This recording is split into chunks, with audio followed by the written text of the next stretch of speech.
Hello बच्चों, आज हम लोग पढ़ेंगे वेलोसिटी वर्सेस टाइम ग्राफ। और वेलोसिटी वर्सेस टाइम ग्राफ से एक्सटी ग्राफ कैसे बनाते हैं और एक्सीलरेशन वर्सेस टाइम ग्राफ कैसे बनाते हैं। ठीक है, कैसे कनेक्ट करते हैं इनको और कैसे रिवर्स ग्राफ ड्रॉ करते हैं बिना मैथमेटिकल डिटेल ज़्यादा जाए। ठीक है, या ना कि मैथमेटिक्स ज़्यादा ना लगा के और टेक्निक से ज़्यादा बनाने की कोशिश करते हैं। ठीक है, अब ये बात करते हैं हम लोग velocity versus time graph. Previous lecture में हम लोगों ने देखा था वीडियो में एक्सटी ग्राफ के बारे में बात किया था हमने, एक्सटी ग्राफ से कैसे क्या चीज़ मिलता है। अब बात करते हैं हम लोग velocity time graph, VT graph, velocity versus time. ठीक है, ये वीटी ग्राफ में हमने पहले बताया था पहले वाले वीडियो में कि किसी भी ग्राफ के बारे में एक दो स्लोप सोचना है और दूसरा उसके एरिया के बारे में सोचना है और एक डायरेक्ट जो जिसका ग्राफ है उसके बारे में सोच सकते हैं आप। तीन चीज़ें और कोई नहीं सोचना है। ठीक है, तो अब इसी ग्राफ में बात करते हैं तो क्या मिलता है इसके स्लोप से। कोई भी वेलोसिटी वर्सेस टाइम ग्राफ हो, ठीक है, कोई इसी भी शेप का हो, ये वेलोसिटी है, ठीक है, और ये टाइम है सेकेंड में और वेलोसिटी है मीटर पर सेकेंड में। सपोज ऐसा भी कोई ग्राफ बना दे आप। ठीक है, जैसे ये हमने ऐसे ग्राफ रेंडमली सिलेक्ट किया है। देखो यहाँ पे एक पॉइंट है ए, एक यहाँ पे ले लिया बी और यहाँ पे एक पॉइंट ले लिया सी।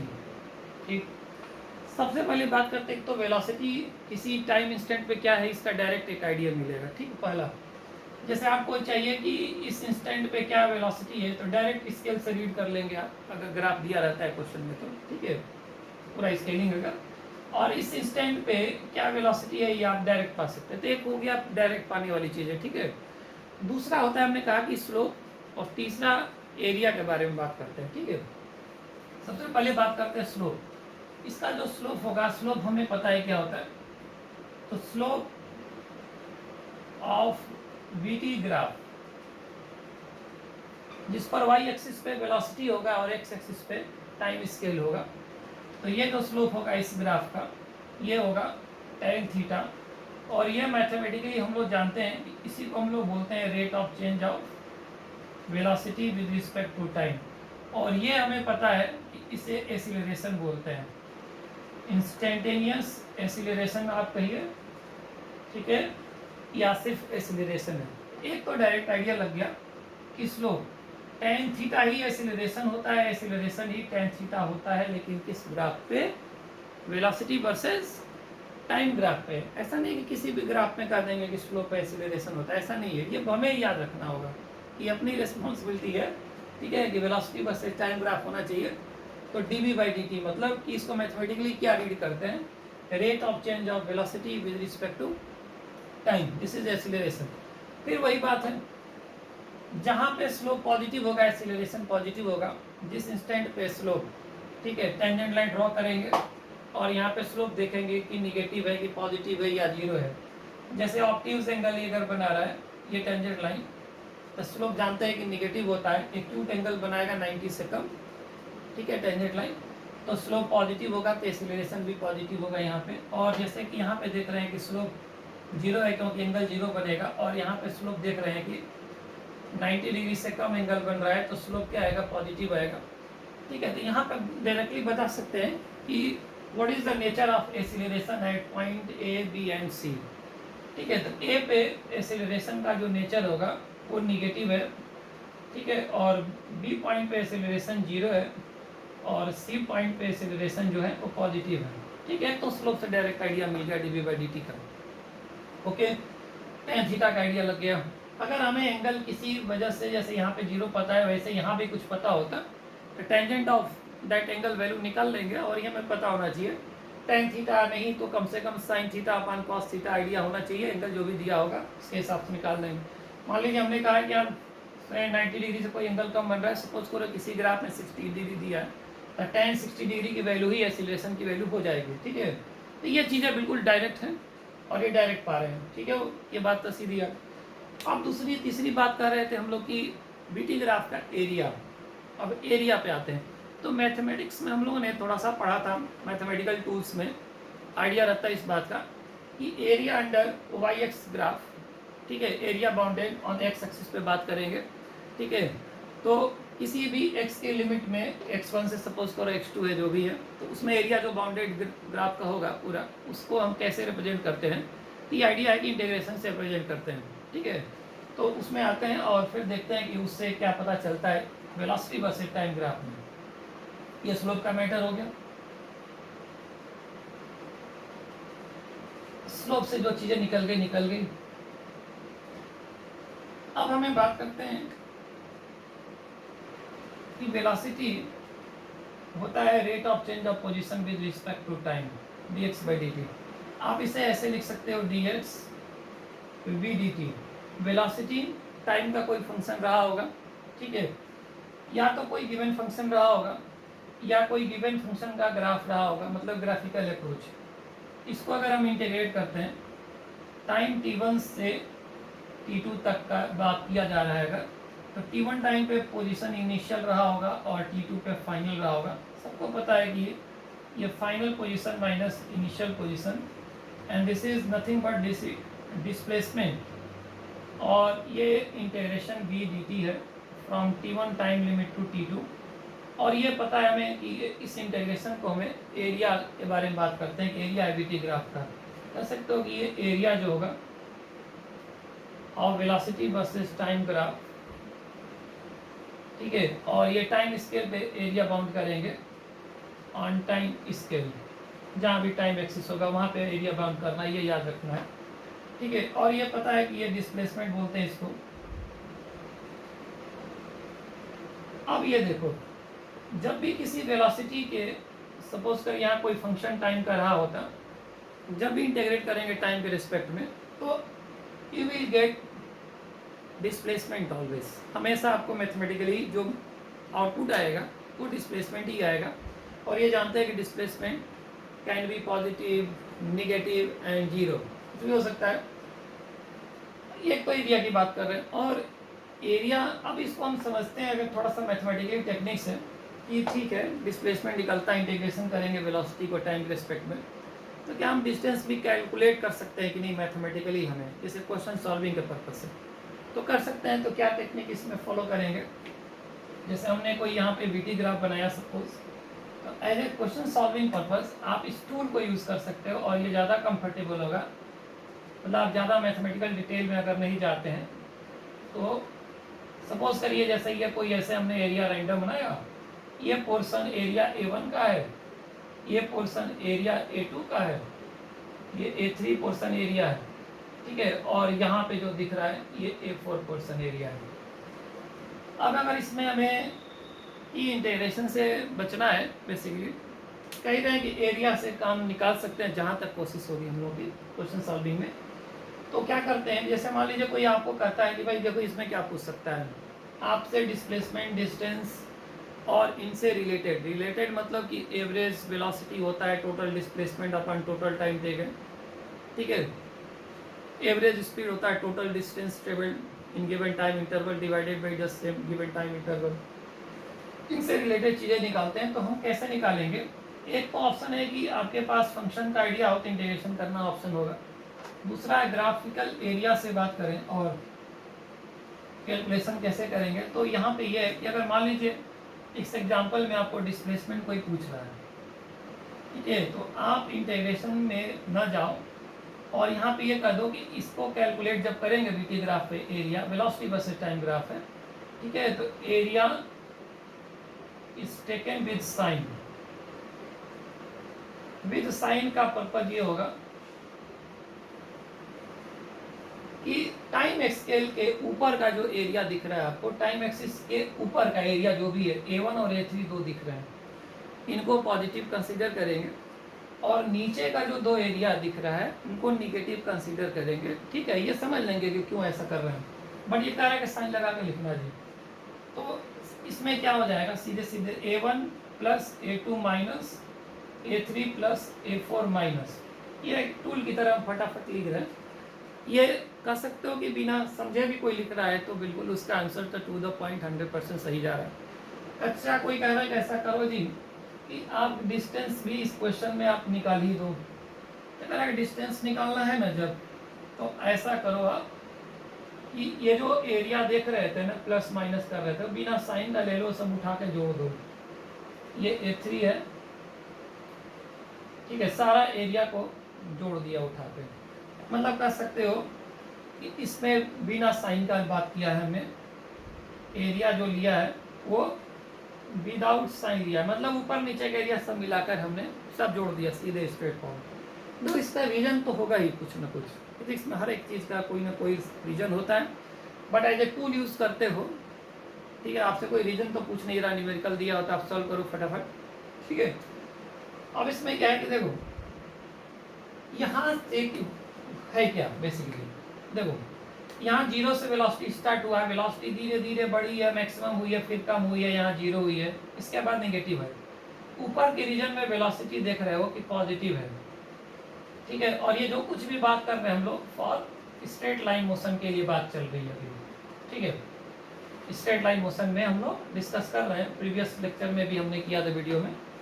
अब देखो नीचे का जो वेलोसिटी है ना वो निगेटिव है, मतलब ऐसा ये हुआ है कि पार्टिकल पहले पॉजिटिव एक्स में जा रहा है, ठीक, उसके बाद टर्निंग पॉइंट आया, टर्न वेलोसिटी जीरो करके टर्न किया, फिर निगेटिव एक्स में जाने लगा, ठीक है। इस तरीके से ये मल्टीपल टर्निंग किया हुआ है।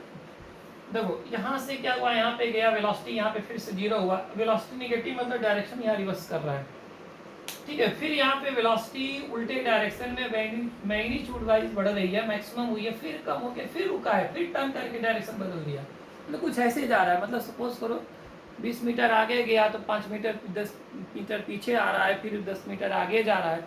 तो वो क्या रहा है ना कि जैसे मान लो कि आप 20 मीटर आगे गए हो, आप 10 मीटर पीछे आ गए हो, तो डिस्प्लेसमेंट एक्चुअल में आपका 10 ही हुआ था, 20 प्लस और 10 माइनस किए हो, एक्चुअल में काम यही हो रहा है। तो इसी को एज ए टूल यूज़ कर लिया कि ठीक है जी आप साइन के साथ लगा के लिख लो। और मान लो डिस्टेंस लिख रहे थे, कह रहा है कि जितना जिधर जाओगे, आगे जाओ पीछे जाओ, सब जोड़ते जाओ, तो कह रहा है कि डिस्टेंस निकल जाएगा डी। ये एक मतलब अप्रोच कर सकते हो आप, ठीक है। ये और बेसिक होता है, स्टूडेंट फ्रेंडली होता है ये बेसिकली। अब ये देखो अब क्या करना है अब हम मान लो कि ये वेलोसिटी वर्सेस टाइम ग्राफ है, जानते हो वेलोसिटी तो निगेटिव हो सकता है, बट स्पीड अगर यही बात करेंगे तो निगेटिव नहीं होगा, ठीक है। तो अगर इस ग्राफ का हम स्पीड टाइम ग्राफ कन्वर्ट कर लें, ठीक है, तो कन्वर्ट करना कोई बहुत ऐसा मैथमेटिक्स नहीं है इसमें। अगर सिंपल कन्वर्जन करें इसका, तो आप ध्यान से देखो, इसी ग्राफ में हम बना देंगे। देखो यहाँ पे स्पीड, तो यहाँ पे स्पीड बढ़ी है, मैक्सिमम हुई है, कम हुई है, जीरो हुई है, फिर स्पीड बढ़ने लगी है, मैक्सिमम हुई है, कम हुई है, जीरो हुई है। तो क्यों ना हम इसको ऊपर की तरफ, इन्हीं ग्राफ को ऊपर की तरफ कर दिए ऐसे, ठीक है। A2 A4 वही एरिया है और इसको कन्वर्ट कर दिए हमने, ठीक है। और यहाँ पे हमने थोड़ा सा क्लियरिटी लाने के लिए लिख दिया है कि ये स्पीड टाइम का हमने ग्राफ बनाया है, ठीक है, A2 A। अब ये आप ये कह सकते हो क्योंकि स्पीड टाइम ग्राफ तो स्पीड निगेटिव में जाएगा नहीं नीचे, तो कह सकते हो कि स्पीड टाइम ग्राफ का जो एरिया बाउंडेड होगा, ठीक है, that will give the distance, ठीक है, ओके, चलेगा, इसमें कोई दिक्कत नहीं है। यहाँ पे आप as a mathematical tool use कर सकते हो। कई बार क्वेश्चन कन्वर्जन के लिए आते हैं तो आपको केयर करना स्पीड में, तो खैर केयर करना ही पड़ेगा कि माइनस नहीं बनाना है ग्राफ में। ये दो चीज़ें हमें मिल रहा है, ठीक है। और मतलब ये दो टूल हमको मिला है कि यहाँ से कैलकुलेट कर लेंगे, और डिस्प्लेसमेंट से कनेक्टेड एवरेज वेलोसिटी होती है, ठीक है, और डिस्टेंस से कनेक्टेड एवरेज स्पीड है, तो ये दो चीज़ें भी इसके थ्रू कैलकुलेट हो जाएंगी, ठीक है। ग्राफिकली बात कर रहे हैं। और एक दूसरा ये होता है कि मतलब ये ग्राफ से ग्राफ को कन्वर्ट करना, ठीक है। पास्ट लेक्चर में हमने देखा, वीडियो में एक एक्सटी ग्राफ देखा था, इस समय वेलोसिटी टाइम ग्राफ देखा है, ठीक है। और एटी ग्राफ भी हम लोग बात कर सकते हैं क्योंकि एक्सीलरेशन का डेफिनेशन जानते हैं हम लोग। तो एक्सीलरेशन का डेफिनेशन है rate of change of velocity with respect to time. Acceleration मिलेगा हमें स्लोप से, ठीक है। तो एक्सीलरेशन है rate of change of velocity with respect to time, और ये जानते हैं कि ये स्लोप है tan थीटा, अभी बात हुआ था, slope of velocity versus time graph, VT graph. अब देखो अगर आपको वेलोसिटी टाइम ग्राफ दिया है और एक्सीलरेशन टाइम ग्राफ आपको ड्रॉ करना है, या ये हमारे पास तो ऑप्शन रहेंगे एग्जाम में, तो आप स्लोप से चेक करो, क्रॉस चेक भी कर सकते हो आप। अब इसमें देखो कुछ चीज़ें ऐसी होती हैं कि जो आपको पहले ही से पता होना चाहिए। ये तो पता है कि वेलोसिटी को टाइम के रिस्पेक्ट में डिफरेंशिएट करेंगे तो एक्सेलरेशन मिलेगा, ठीक है। अब आप ये बात करो, अगर मान लो कि फॉर एग्जांपल अगर कोई वेलोसिटी का टाइम का कोई रिलेशन है, तो वट एवर भी जो भी होना है वो जाओ, ठीक है। और अगर मान लो कि कोई सा भी रिलेशन है और उसमें मान लो कि power 80² minus 2t plus something जो भी होगा, तो इसमें देखो आप ये देखते हैं कि टाइम का मैक्सिमम पावर क्या है, 2 है, और ये 1 पावर अवेलेबल है, हो सकता है कि कोई कांस्टेंट भी रहा हो, 4 है सपोज। ये होगा एक्सीलरेशन, जब पाओगे तो इसको डिफ्रेंशिएट करके ही पाओगे dv/dt। और जब भी डिफ्रेंशिएट करेंगे किसी फंक्शन को तो एक एक पावर हर जगह कम हो जाएगा, जो भी ये वेरिएबल होगा टाइम का, तो जो मैक्सिमम पावर 2 बोल रहे हैं वो 1 हो जाएगा। तो देखो ये रिलेशन जो है ना, ये पैराबोला है, पैराबोलिक रिलेशन है, पैराबोला ग्राफ बनता है इसका। कैसा पैराबोला बनेगा सपोज करो, आपको नहीं आइडिया है, कोई दिक्कत नहीं है। जब भी इसको स्ट्रेट, जब भी इस पैराबोला रिलेशन को आप जब भी डिफरेंशिएट करोगे ना, ये हमेशा स्ट्रेट लाइन में कन्वर्ट हो जाएगा, ठीक है। अब ये स्ट्रेट लाइन में कन्वर्ट हो जाएगा, ये कह रहे हैं स्ट्रेट लाइन में कन्वर्ट हो जाएगा। क्यों हो जाएगा? क्योंकि dv/dt करोगे तो ये 2t बन जाएगा, ये कांस्टेंट हो जाएगा, और कांस्टेंट जो होगा वो 0 हो जाएगा डिफरेंशिएशन में। तो एक ग्राफिकल ये आइडिया होना चाहिए, ये कहीं पे भी बात कर रहे हैं, अगर पैराबोलिक रिलेशन है कोई और उसको आप डिफ्रेंशिएट करोगे, ठीक है, तो वो किस में कन्वर्ट हो जाएगा? स्ट्रेट लाइन में। क्योंकि उसमें मैक्सिमम पावर जैसे 2 था पैराबोला में, तो मैक्सिमम पावर 1 रह जाएगा, तो स्ट्रेट लाइन आ जाएगा, लीनियर रिलेशन मिल जाएगा। और इसी तरीके से आप उल्टा भी सोच सकते हो, अगर कोई रिलेशन स्ट्रेट लाइन में दिया हुआ है और बात करेंगे अगर इंटीग्रेशन कर देंगे, अगर इंटीग्रेशन कर देंगे तो पैराबोलिक ग्राफ बन जाएगा। किस पैटर्न का बनेगा, कहाँ से स्टार्ट होगा, वो हम लोग अपने फिजिक्स के लॉजिक से देखेंगे। तो अगर मान लीजिए कि अगर पैराबोलिक बीटी रिलेशन है तो स्ट्रेट लाइन बन जाएगा कौन? Eighty relation. और बाय द वे अगर स्ट्रेट लाइन दिया हुआ है एटी रिलेशन तो पैराबोलिक बन जाएगा बीटी रिलेशन। मतलब ये ऑलमोस्ट ज़्यादा यूज होने वाली चीज़ है। बाकी ऐसे कोई कहा जाए तो कोई और भी फंक्शन देकर बात कर सकता है, ठीक है, लेकिन इतना मैथमेटिकल नीट मैट लिस्ट तो नहीं होता है फिलहाल, इतना काफ़ी होगा ऐसे हमारे समझ से। जी, अब बात करते हैं ग्राफ में कन्वर्ट करने की बात करें, ठीक है। तो हम इसके लिए नहीं बात करें, हम जनरल एक एग्जांपल लिए थे, अब ग्राफ में कन्वर्ट करके बात करते हैं। तो ग्राफ इसमें देते हैं और यहाँ पे बीटी ग्राफ है,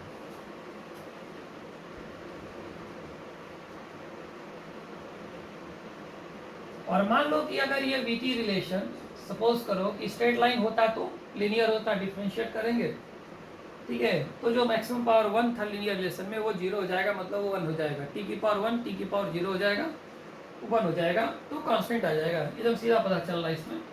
और ये वेलोसिटी वर्सेस टाइम ग्राफ आपका। अब ये देखिए,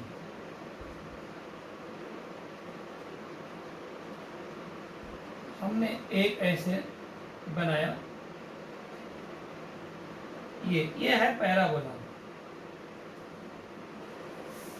ये पैराबोला का पैटर्न है ग्राफ, ठीक, वेलोसिटी वर्सेस टाइम। और इसी के नीचे ऑप्शन आपके पास रहता, और ऑप्शन रहता इसका ड्रॉ करना है हमें एक्सीलरेशन वर्सेस टाइम ग्राफ, ठीक है।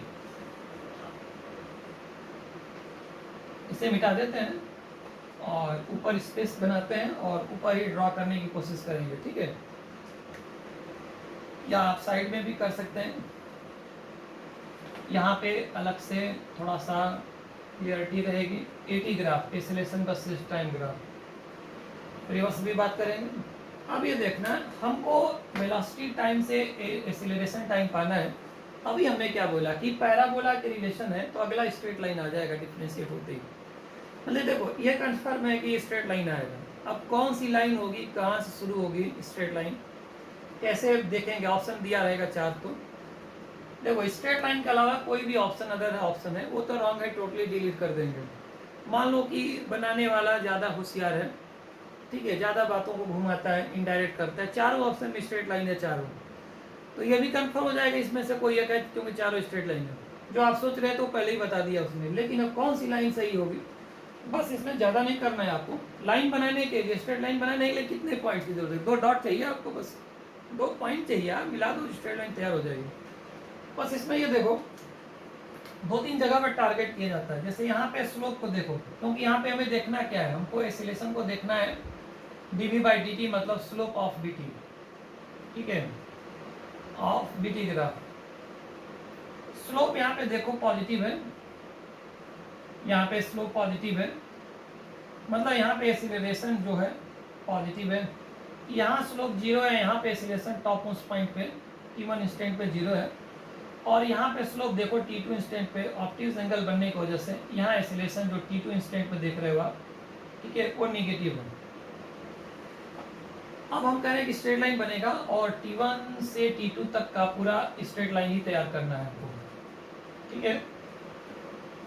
अब करना क्या, देखो t0 पे क्या है, एसिलेशन पॉजिटिव दिखा रहे हो। एसिलेशन पॉजिटिव है तो पॉजिटिव साइड से, नॉन जीरो पॉजिटिव है, यहाँ समथिंग स्टार्ट होगा। अब देखो एसिलेशन यहाँ 0 आएगा t1 मोमेंट पर, यहाँ पे क्रॉस कर, मान लो कि आप निगेटिव वाला चेक भी नहीं करें ना, बनना तो सही है एकदम बिल्कुल ग्राफ। आप 2 पॉइंट पा गए ना, तो काफी है, दोनों को मिला दो, आप स्ट्रेट लाइन बन गया, ठीक है। चूंकि t2 तक बात करना है तो लाइन ऐसी तो होगी नहीं कि घूम जाएगी आगे जाके, ऐसे जाके ऐसे हो जाएगी, ठीक है। तो लाइन स्ट्रेट लाइन है और ये सीधे यहाँ तक पहुंचा दो आप बिल्कुल। मतलब तीसरा पॉइंट यहाँ था जो हम नहीं भी बनाते तो शायद लाइन बनाने के लिए 2 पॉइंट काफी था हमारे पास, ठीक है। एसिलेशन को देखो, चेक करो, एसिलेशन की वैल्यू मतलब स्लोप से मेजर हो रही है, स्लोप धीरे धीरे कम हो रहा है, 0 हो गया, देन निगेटिव हो गया है। स्लोप मतलब एसिलेशन है बीटी ग्राफ का स्लोप, एसिलेशन धीरे धीरे कम हुआ है, 0 हुआ है, फिर एसिलेशन निगेटिव हो गया है। अब देखो अब क्या होता है कि रिवर्स रहता है, तो रिवर्स भी हम ऐसे ही सोचेंगे, सोच नहीं बदलना। सोचना कैसे है, बस ये है, अगर स्ट्रेट लाइन दिया हुआ है 80 ग्राफ, उसको अगर हमें बीटी में कन्वर्ट करना है तो पक्की बात है 80 को इंटीग्रेट करने पे बीटी पाएंगे, और इंटीग्रेशन करने से स्ट्रेट लाइन कन्वर्ट होकर पैराबोला बन जाएगा, जो कि हमने एकदम एक फ्लो चार्ट में लिखा हुआ था, बड़ी सिंपल था। तो इस तरीके से बनाएंगे, ठीक है। अब ऐसा नहीं है कि इसका कोई और भी ग्राफ नहीं बनता है, और डिपेंड करता है क्वेश्चन कैसे पूछा जा रहा है। मान लो कि आपने एसिलेशन जो बनाया है ग्राफ, सपोज करिए कि रिवर्स क्वेश्चन है, मतलब इसी को रिवर्स कर लेते हैं, ये ग्राफ में क्वेश्चन है, ठीक है, और इसको आप ये मिटा दो, और यहीं तक का है क्वेश्चन, मतलब अननेसेसरी हम यहाँ तक की बात नहीं कर रहे, हम हमारे पास एक ही क्वेश्चन है जो यहाँ से यहाँ तक का ही डीलिंग है, बस 80 ग्राफ है। क्वेश्चन ये करा कि आप करस्पॉन्डिंग बीटी ग्राफ बनाओ। अब देखो चूंकि हम T1 तक ही बात किए हैं तो यहाँ मैटर एंड कर दिया, देखो ग्राफ बिल्कुल रिवर्स में जाके तैयार हो गया बिल्कुल, और कुछ नहीं किया हमने, मतलब ये एक तरीका है बस, क्योंकि हमने पहले ही डिक्लेयर किया था कि अगर एसिलेशन टाइम ग्राफ दिया है, ठीक है, और स्ट्रेट लाइन है, तो उसको इंटीग्रेट करेंगे तो पैराबोला बनेगा, और पैराबोला की स्टार्टिंग कैसे पता चलेगा, तो देखो क्योंकि क्वेश्चन में ये रहेगा, ऑप्शंस में बहुत सारे ऐसे रहेंगे, पैराबोलिक ऑप्शंस हो सकते हैं कई सारे। देखो यहाँ पे क्या दिया हुआ कि इसमें कहीं ना कहीं मेंशन रहेगा कि एट t = 0 पे वेलोसिटी जो है इनिशियल वो 0 नहीं है, ये सॉरी 0 यहाँ पे है। और अगर कह देगा तो मान लो जैसे हमने कहा कि 0 नहीं है, तो 0 नहीं है अगर कह दिया तो क्वेश्चन तो डिफिकल्ट हो चुका है, बात करते हैं अभी तुरंत, ठीक है। फिलहाल देखो यहाँ एसिलेशन मैक्सिमम से शुरू हो रहा है, maximum slope of BT graph से स्टार्ट लेंगे, ठीक है। धीरे धीरे एसिलेशन 0 हो गया, जाके यहाँ पे एसिलेशन 0 जब हो गया है तो स्लोप ऑफ बीटी 0 हो जाना चाहिए, और थ्रू आउट एसिलेशन देखो यहाँ पे पॉजिटिव रहा है और निगेटिव नहीं होने दिया है, इसीलिए अगला ग्राफ भी आगे क्रॉस नहीं कर रहा है निगेटिव स्लोप। हम ये बात ये कर रहे थे, कभी कभी क्वेश्चन क्या होता है बदलते, देखो ये कहा है कि t = 0 पे particle starts from rest, question में लिखा रहेगा आपको, तो ग्राफ यही रहेगा, यहाँ से स्टार्ट लेगा। और अगर जैसे कि हमने अभी कहा कि ग्राफ ये है और t0 पे, ये दूसरा क्वेश्चन है, क्वेश्चन बदल रहा है, थोड़ा सा अलर्ट रहना बेटा। t = 0 पे वेलोसिटी जो है वो 0 नहीं है, मतलब कि रेस्ट से स्टार्ट नहीं लिया है, मतलब t = 0 जहाँ पे लिए हैं वहाँ पे वेलोसिटी कुछ थी, अब देखो ये ग्राफ जीरो से स्टार्ट ले रहा था वेलोसिटी, क्योंकि आप पैटर्न तो बदलोगे नहीं, पैटर्न ग्राफ का वही नेचर रहेगा। तो हम क्या करेंगे, ग्राफ का नेचर वही रखने के पर्पज से बस स्टार्ट यहाँ से ले लेंगे और पहुँचा देंगे बिल्कुल वहीं पे। आप चेक करके देख लो, यहाँ पे जो वेलोसिटी है v0 है और ये पॉजिटिव है, ठीक है। और ग्राफ का नेचर देखो नहीं बदला है, ग्राफ वही है, शिफ्टिंग हो गया है। अगर मैथमेटिकली जाते तो बहुत ही कॉम्प्लेक्स होता। यहाँ पे देखो एक्सीलरेशन क्या है, पॉजिटिव है, जो ये बोल रहा है वही बोल रहा है। यहाँ एक्सीलरेशन 0 है, अंत हो गया t1 पे तो अंत हो गया 0। बस ये जो कंडीशन बदल दिया हमने, ये थोड़ा सा कठिन है। मतलब अगर ये देखा जाए तो this is the difficult most question. मतलब आप रेटिंग दे सकते हो इसको, ये मतलब 3 स्टार रेटिंग है प्लस सी मान का चलना थोड़ा सा, क्योंकि इतना मैथमेटिकल होना नीट में सही नहीं होगा। और ऐसा भी नहीं है कि बिल्कुल नहीं आ सकता है, भाई पेपर तो लेवल पे कुछ भी हो सकता है। इसमें वेरिएशंस बहुत सारे हो सकते हैं। स्टार्टिंग की -0 वेरिएशन दे दिया, तो ये एक ग्राफ था, इसमें 80 ग्राफ में कन्वर्ट किया और बीटी को कन्वर्ट किया 80 से वापस। और सिंपल अगर ग्राफ में बात करते हैं तो सोचना यही है, चाहे जो भी आपको बात करे, आपको सोचना इसी कॉन्सेप्ट के थ्रू, कोई भी अलग चीज़ें नहीं सोचनी है। ग्राफिकल कन्वर्जन में हम बात कर रहे हैं, ठीक है। और एरिया से जहाँ तक बात करें तो एरिया क्वेश्चन तो अब लोग आराम से बना लेंगे। अगर मान लो कि वेलोसिटी टाइम ग्राफ है, टाइम सेकेंड में है, और जो वेलोसिटी है वो मीटर पर सेकेंड में है, और आप ऐसा करो कि जैसे यहाँ से यहाँ चला और यहाँ से ऐसे ले लिया, कुछ 2 है, 4 है, 6 है, 8 है, यहाँ पे 10 यूनिट है। अब क्या है, इसमें सपोज करिए कि इसमें आपसे कोई जो डायरेक्ट क्वेश्चन किया जा रहा था कि आप डिस्प्लेसमेंट फाइंड आउट करिए। तो डिस्प्लेसमेंट देखो, डिस्प्लेसमेंट हमने कहा था कि वेलोसिटी टाइम ग्राफ का एरिया विद साइन लेंगे, मतलब ऊपर का एरिया सब प्लस नीचे वाला माइनस, डिस्प्लेसमेंट निकालते समय। अब ये ध्यान से देखो, ये जो ट्रायंगल बन रहा है, इधर से देखो ये एंगल सेम रहेगा, सिमिलर ट्रायंगल है। इसकी बेस लेंथ है जो 4 से 6 मतलब 2 यूनिट है, और 6 से 8 ये भी 2 यूनिट है। तो दोनों का बेस लेंथ सेम है, तो ये जो हाइट ट्रायंगल का वो भी सेम होगा। यहाँ 10 दिए हो, यहाँ पे हमने नहीं दिया है, तो ये हमने कैलकुलेट कर लिया अपनी तरफ से, ठीक है। इसके अगर डिस्प्लेसमेंट निकालेंगे तो ये बताओ, ये पॉजिटिव एरिया और ये नेगेटिव एरिया, ये दोनों ट्रायंगल तो जीरो हो जाएंगे, कैंसिल हो गए। बात एक ही है, लिखना है लिख दे, पेंसिल तो होना ही है।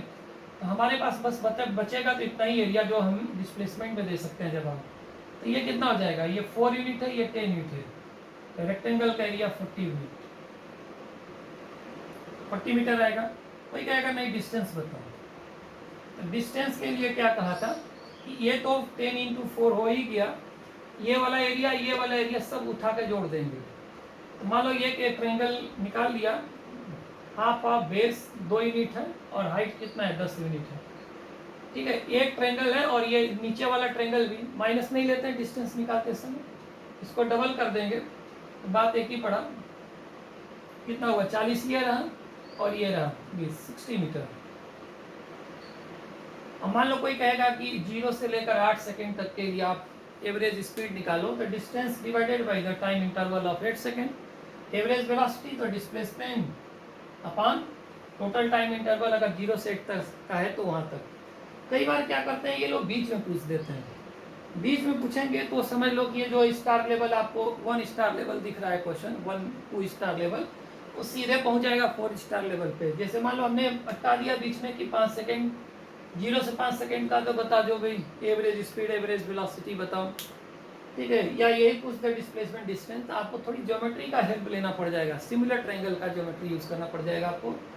मतलब कि आपको ये एरिया निकालने के पर्पज, मानो यहाँ पे एक और एरिया, तो ये एरिया आपको निकालना पड़ जाता, ठीक है। तो थोड़ा सा ज्योमेट्री का मैटर है, वो तो बेटा आपने से थोड़ा सा देखना होगा कि कैसे डील करते हैं। ये वीटी ग्राफ है, और मान लो कि इसमें कोई कहा कि ऐसा करिए कि इसका 80 ग्राफ जरा ड्रॉ कर दिए, और हम स्केल को यहाँ से हटा देते हैं, ठीक है। वो कन्वेनियंट बनाने के पर्पज से, पर्पज है कि ग्राफ का शेप देना है, इसलिए हमने कहा कि इसको हटाते हैं।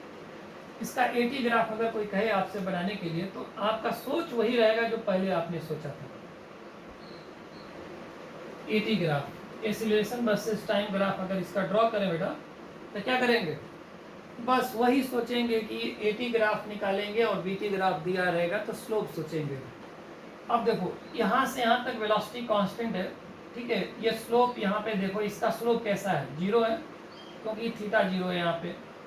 तो यहाँ से यहाँ तक वेलोसिटी कांस्टेंट है, एक्सीलरेशन हो गया 0, ग्राफ 0 से शुरू होने वाला है, ठीक है।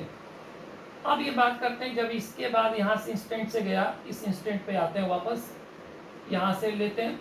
अब देखो यहाँ से लेकर यहाँ तक एक दूसरी लाइन है, स्ट्रेट लाइन, जिसका एंगल इधर से देखा जाए तो ये एंगल जो भी बन रहा होगा आप इसको हटा दो, फिलहाल कह दो कि यही है 90 डिग्री से ज़्यादा, तो निगेटिव स्लोप है, यानी एक्सीलरेशन निगेटिव है।